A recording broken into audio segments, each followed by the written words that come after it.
I'm so glad you could be with us today.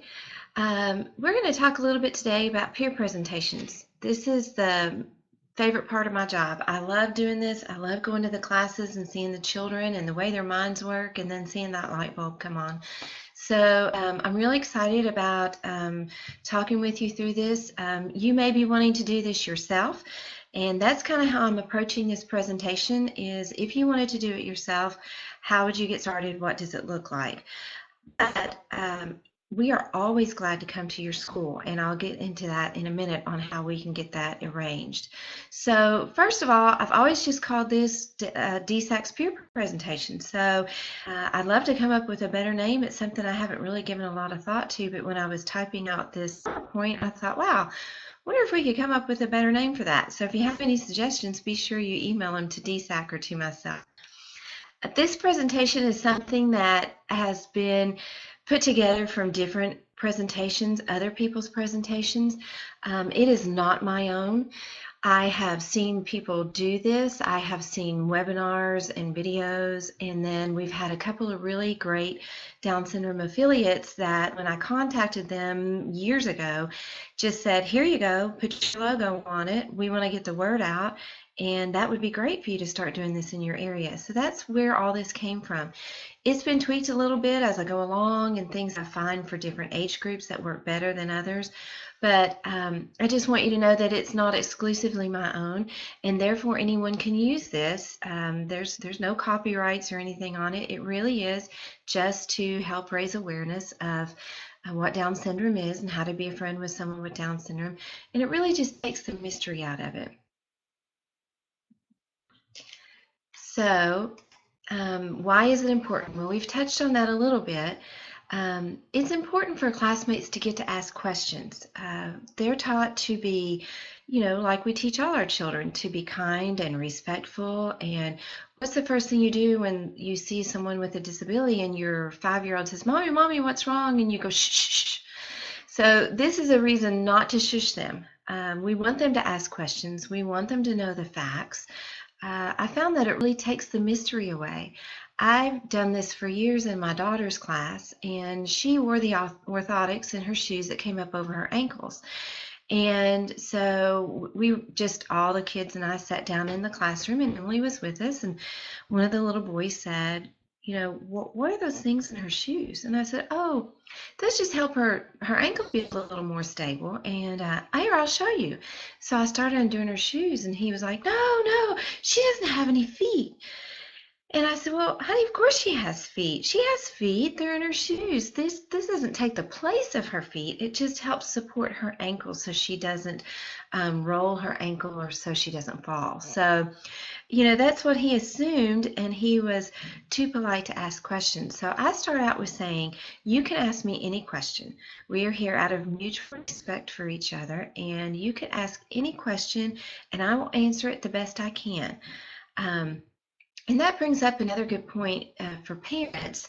If you want to do this presentation or have DSAC do this presentation, there's 2 routes you can go.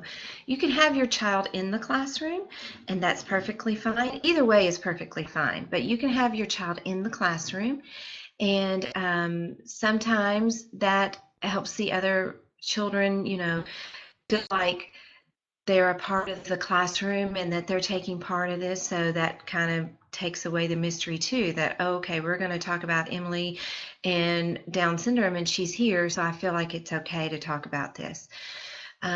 However, some parents want their child out of the classroom because they're afraid that their child may feel like we're talking about them or be uncomfortable.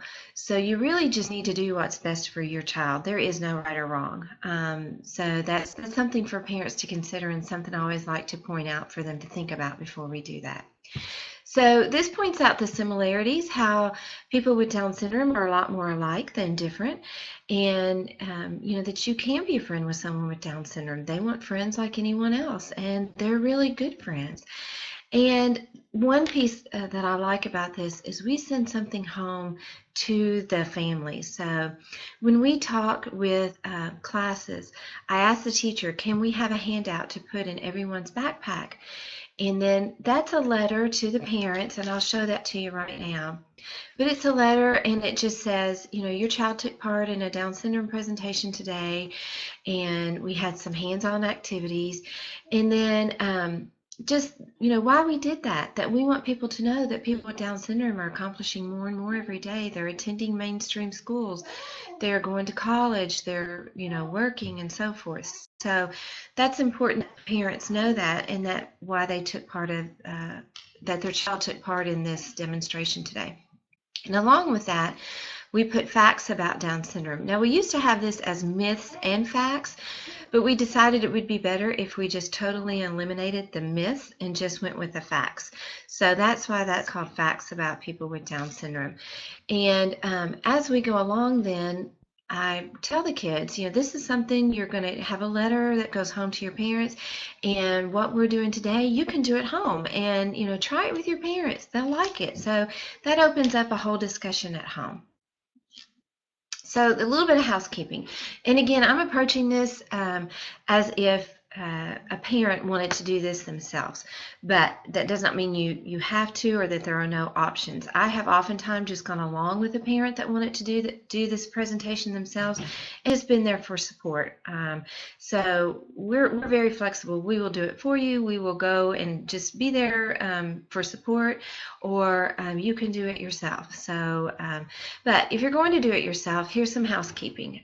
Every school and teacher is different, and you have to realize that they're on very tight schedules, and that this needs to be part that they can link it back to their core curriculum. So think about, you're talking about, science and citizenship, things like that, good citizenship, how to be friends with everyone, and acceptance.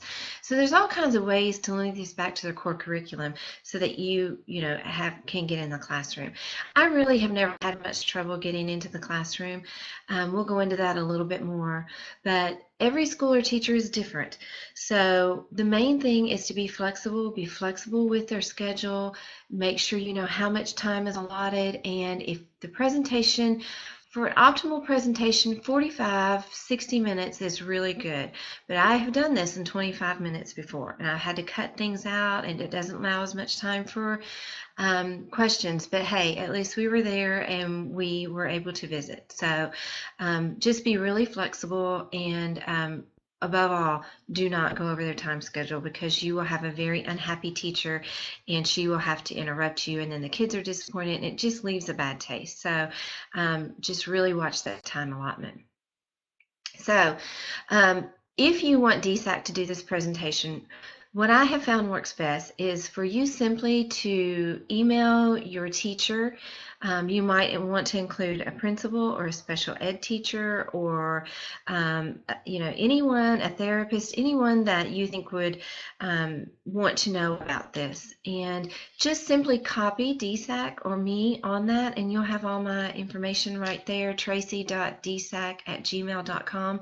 So email your teacher and just copy me, and would like to have Down Syndrome Association come in and do a presentation about Down syndrome, and I've copied Tracy on this email, and I'll take it from there.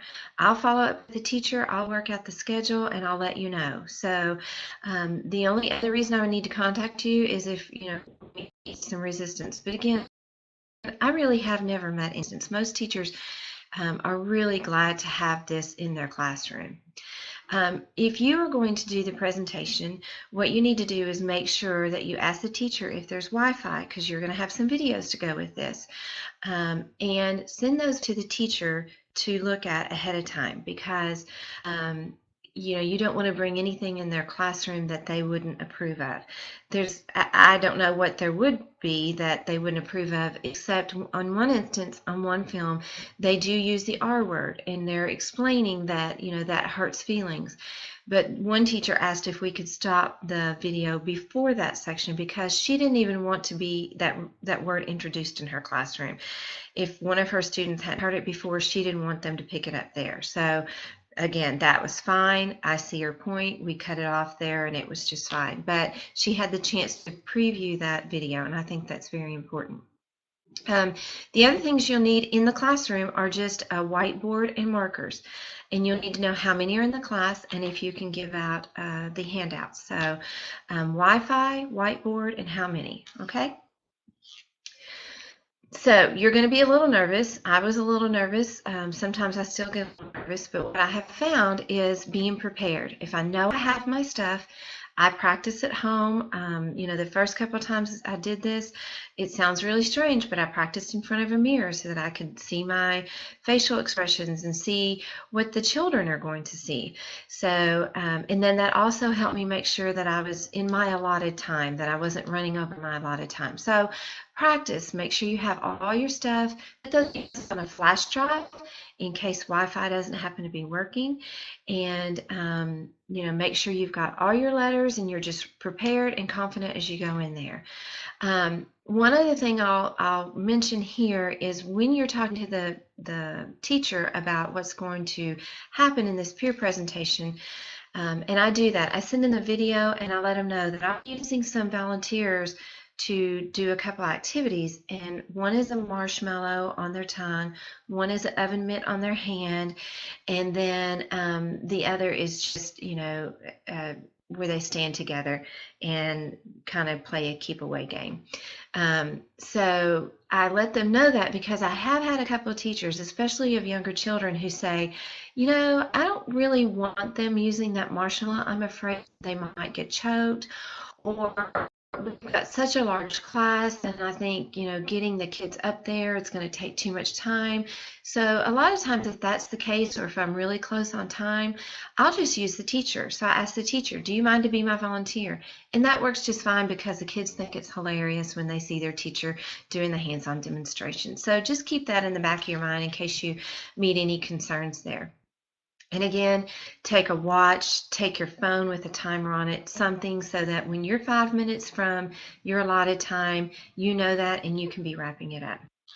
So I've pulled up a couple of videos here. These are all on YouTube, really easy to find, but I wanted to show them to you today. What I like to show for kindergarten and first grade, you can show it for second grade, but it gets to be a little what they would consider babyish, I think.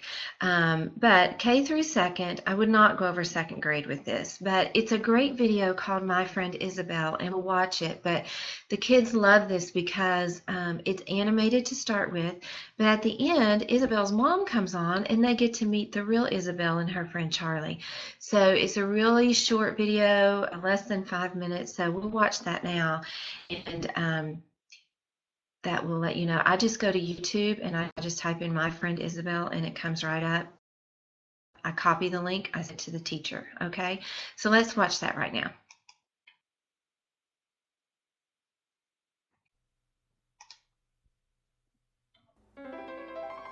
My friend Isabel. My friend Isabel.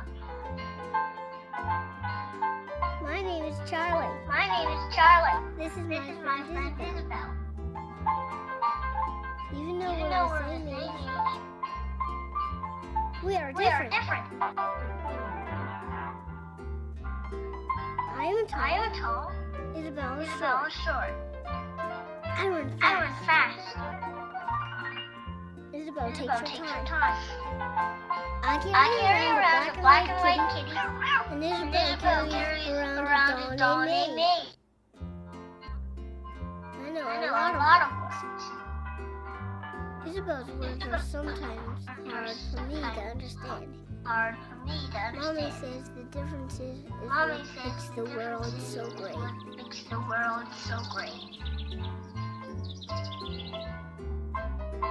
Every Friday, Isabel and I play together. We dance to Stevie Wonder. Isabel teaches me how to twirl. We pretend to go shopping for grapes at the store. We cry when one of us forgets to share. We drink apple juice and eat Cheerios at the little red table chairs. We bring our sippy cups together and say cheers. Cheers. Kitty and Ray say cheers too. We go down a big slide out the park. We both like to do it ourselves because we're not afraid. We hold hands. Isabel has soft hands. Mommy is right. Life is more fun with friends like Isabel.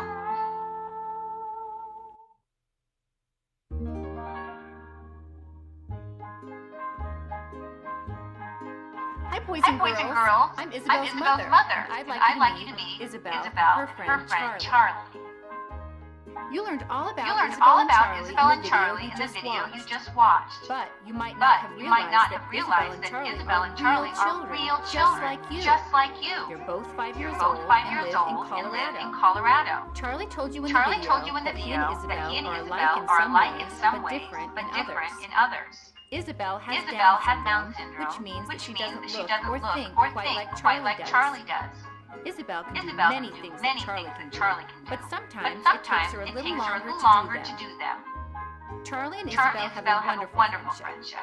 I hope each of you will think about their friendship when you meet someone who might be a little different than yourself. You might be surprised at just how much you have in common. Just like Charlie and Isabel, each and every one of us is special and has a lot to offer. And that's what makes life so much fun.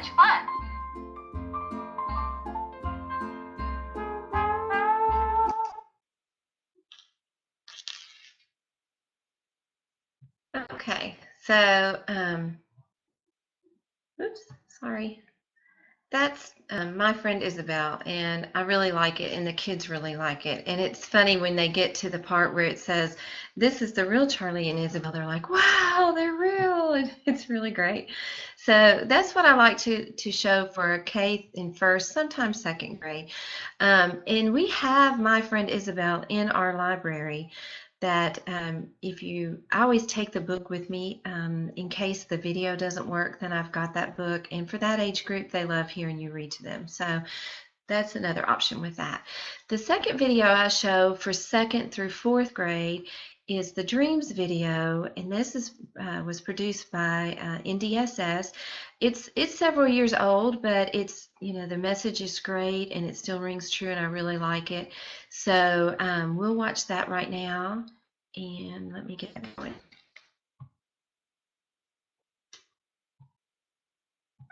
Hi, my name is Mia Peterson, and I'm on the National Down Syndrome Society's Board of Directors. People with Down syndrome are unique individuals with many strengths and talents. I'm proud to be a Brown and Girl Scout. I'm proud to be in Girl Scouts. I'm proud to sing in the choir. I am proud to be an interpreter for the deaf. I'm proud of being an artist. I basically mostly do abstract designs. I am proud of different on my own. I like making money so I can buy the things I like. I am first grade and I'm inclusion. I am proud of making the iron at nail school. 1, 2, 3, A, B, C, D, E, F, G. Hey, back.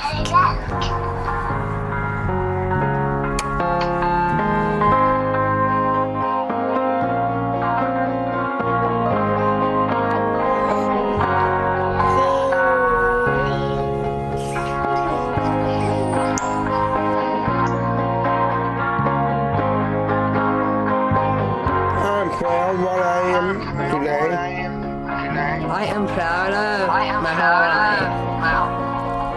Everyone has dreams, including the people with Down syndrome. I dream that one day I will drive a car, have an exercise video, and work on my book, take the challenge, take the risk. When I grow up, I'll be a doctor, painter, an actor. I want to be a vet. My dream is to represent the causes of people with disabilities. When I grow up, I want to be the weather reporter. My dream is to go to college. My dream in the future is to work for the president. I like to thank the National Down Syndrome Society and people like you. Someday, all people with Down syndrome will be able to achieve their dreams.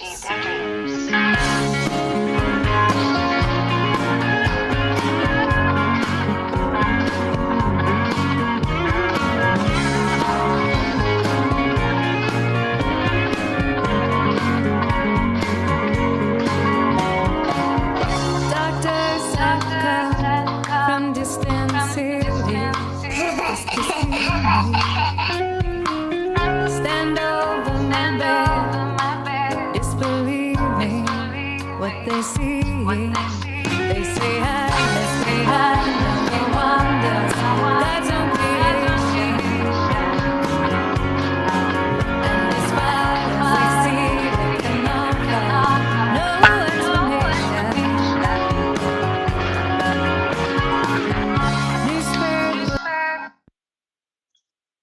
Okay, so I love that video. I think it just immediately shows that people with Down syndrome are very similar. They have dreams just like everyone else does. So, and one thing I forgot to mention is starting out with video really works well, because especially for younger children, you're going through that transition. So just starting out by introducing yourself, you can ask me any questions and I want to show you a video. I think that works well for all ages. It kind of helps them settle in and get ready for the rest of the presentation.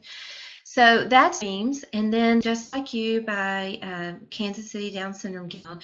And I love this movie. I think it's more appropriate for 4th grade and up. 3rd grade, you'd really want to check with the teacher. It's long, it's a longer video, so for younger children it's hard for them to keep that focus. I see their eyes glaze over and they start twitching in their seat, and you can just tell they're losing interest. But 4th grade and above, especially middle, high, and high school, this is a great film, and I love the message in this. It has a lot of explaining for you, and so really you can just build on what they've brought up in this film, so I really like that. So let's watch that one right now.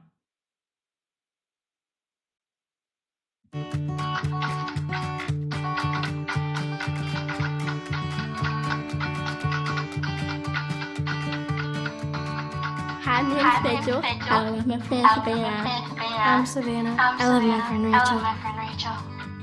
Hi, my name is Sam. My friend Bobby is cool. Hi, I'm Bobby, and my friend Sam is the best. Hi, my name's Melissa. I like to hang out with my best friend, Butland. Hi, I'm Brooke, and Alyssa is more than just a friend in my class.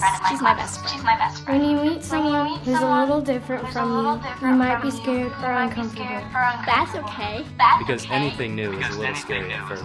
But once you learn more about it, you get used to it. Because there you have knowledge. And knowledge helps you understand. And understanding makes it easier to accept. All of us is different. No one is exactly the same. We all have our talents, Characteristics. Strengths. And challenges. I have Down syndrome. I have Down syndrome. I have Down syndrome. I have extra chromosome. Sam's cells divided in such a way that he ended up with an additional chromosome. A chromosome is a thread-like structure within each cell. Most people have 23 pairs of chromosomes for a total of 46, but a person born with Down syndrome has an extra chromosome. Alyssa has a third copy of chromosome 21. She has 47 chromosomes. I have 46 chromosomes and Rachel has 47. Having an additional third chromosome 21 is what causes Down syndrome. But I am not called Down syndrome. Down syndrome is not all that I am. Down syndrome is not who Alyssa is. She's just Alyssa. She's a person. Down syndrome is named after Dr. John Langdon Down, who first identified the syndrome in 1866. Down syndrome is not Rachel's name or who she is. So please don't call her Down syndrome kid or Down's kid. Because Sam is not a Down kid. He's just a kid that happens to have Down syndrome. I'm a kid with Down syndrome. Down syndrome is not a birth. It's not a disease. It's not contagious. It's not like a cold. You can't catch it. And you can't get over it or cure it. Down syndrome is just something I was born with. It's something I live with. I will have it my whole life. It's just one part of who I am. Just one part of a beautiful self. Who we are depends on our chromosomes. They are the building blocks of our bodies. Chromosomes determine everything about people, from hair color to whether they are girls or boys. Our chromosomes determine our hair color, eye color. They determine how strong our muscles are and how well our memory works. For example, my chromosomes give me blonde hair. My chromosomes give me blonde hair too. My chromosome gave me brown hair, and my also 3-point shot. Just like our chromosomes give us our hair color, kids with Down syndrome may have similar physical traits. I've noticed that some kids with Down syndrome have similar shaped eyes. And noses. It's just a part of Down syndrome. But everyone with Down syndrome has their own unique person, with their own personality and traits. It is environment. I'm my own person. I'm my own. Also self. When you have an extra chromosome, like Sam does, it may cause you to have muscle hypotonia or low muscle tone. It makes it harder to move, react, stand up straight, and talk. It's like trying to write with socks on your hands. Sometimes I need some more time to put my books in my backpack or to zip up my coat, but I'm working hard to do the same things you do every day. Kids with Down syndrome sometimes leave class to be with a therapist so that they can do the things that we do. And they can do almost everything any other kid can do, including sports. Sam took on one of our varsity players in a 3-point contest and won. And Alyssa is awesome at cheerleading. Low muscle tone doesn't just affect the muscles in your body, it also affects the ones in your mouth. It's harder for Sam to control the muscles in his mouth. Sometimes it's hard. Understand me, I talk. It would be like saying something you really want to say, with the mouth full. It's just harder to get out. Kids with Down syndrome do speech therapy to help them talk better. Because I have plenty of things to say. And help read can talk now. I love acting and singing musicals.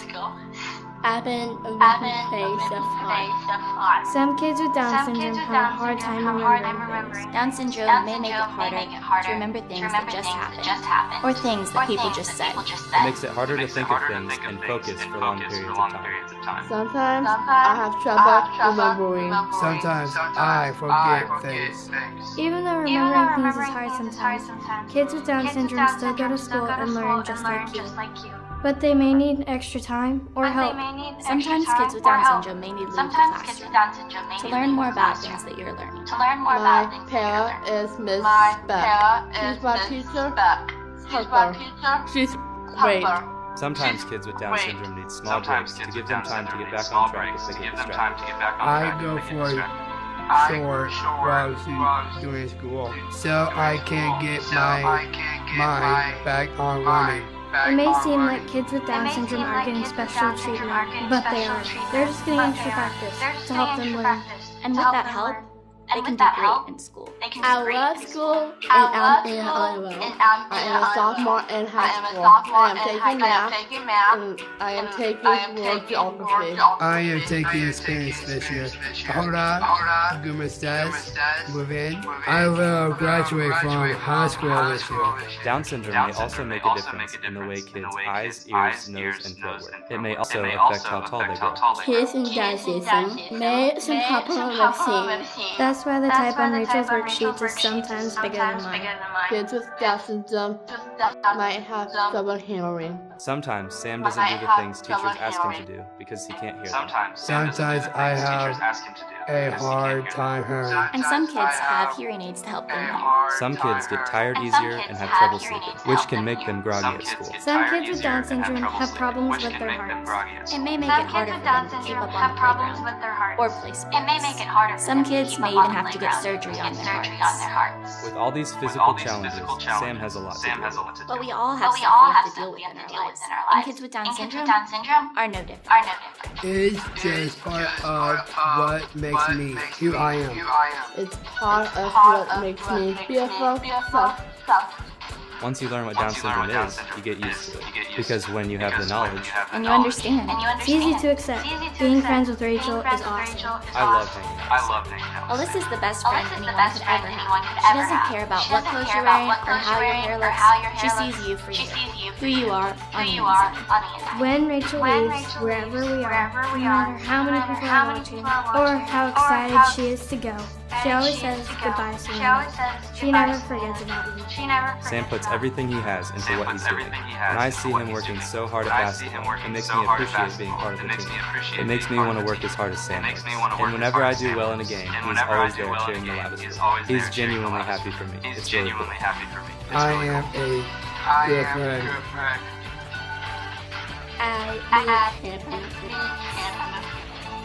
I have friends with Down syndrome or without Down syndrome. Anyone can be a good friend. It's easy to be good friends with somebody with Down syndrome. Just treat them like any other kid. Just treat me like any other kid. Be kind to me. Be patient with me. Invite me to lunch. Invite me to your birthday party. Ask me about my hopes. Ask me about your dreams. Give me space when I need it. Everyone needs space sometimes. If I'm ever curious or don't understand something Alyssa's doing, I just ask an adult. And just like any other kid, if they are behaving in a way that makes you uncomfortable, ask them nicely to stop or get an adult to help. Rachel loves to give hugs, and most of the time, I love to hug her back. But you don't always have to hug your friends with Down syndrome. Giving them a high five or a smile works too. I love to high five too. And help your friend with Down syndrome if they ask for help. But don't baby them. Sometimes I need some help, and I ask for it. But most of the time I can't do it myself. And slow down. Slow down. Slow down. I understand you better if you slow it down. And please wait for me to finish. And please wait for me to finish talking. Just give me a little time to do stuff. I am worth the wait. All I have to do is wait 10 seconds. 10 seconds. 1, 2, 3, 4, 5, 6, 7, 8, 9. 10. That 10 seconds will allow time to open the door to a new friendship that will change your life forever. It's awesome. And if you can't understand what your friend with Down syndrome is saying, just ask them to say it again. I have to sit again. Or you can ask them to slow down. I can slow down what I am saying. Or you can ask them to act out or show you what they're saying. If that still doesn't work, ask your teacher or another adult to help out. Just like all of us, kids with Down syndrome have a range of emotions. They get happy, mad, sad, and frustrated. Sometimes math is hard for me. I get frustrated, but I work through it. I get frustrated with my math homework too. Kids with Down syndrome get sad. When our friend Connor passed away, we all took it pretty hard. And so did Sam. I miss Connor. I get sad when people use the R word. One day, a girl in my lunchroom called her friend retarded, and it hurts my feelings. And I am sad. I just think people don't understand what they're saying. Or any other mean word. They think it's funny or okay if they say it about themselves. But no matter how you use those words, they are always insulting to whoever you are talking about. And they are always hurtful. So please don't use the R word.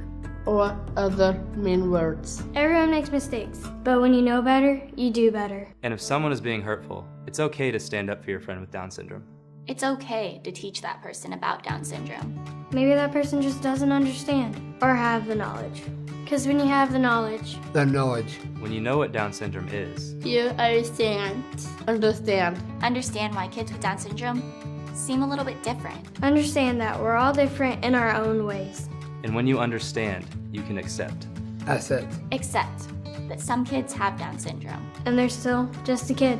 Just like you. Just like you. Just like you.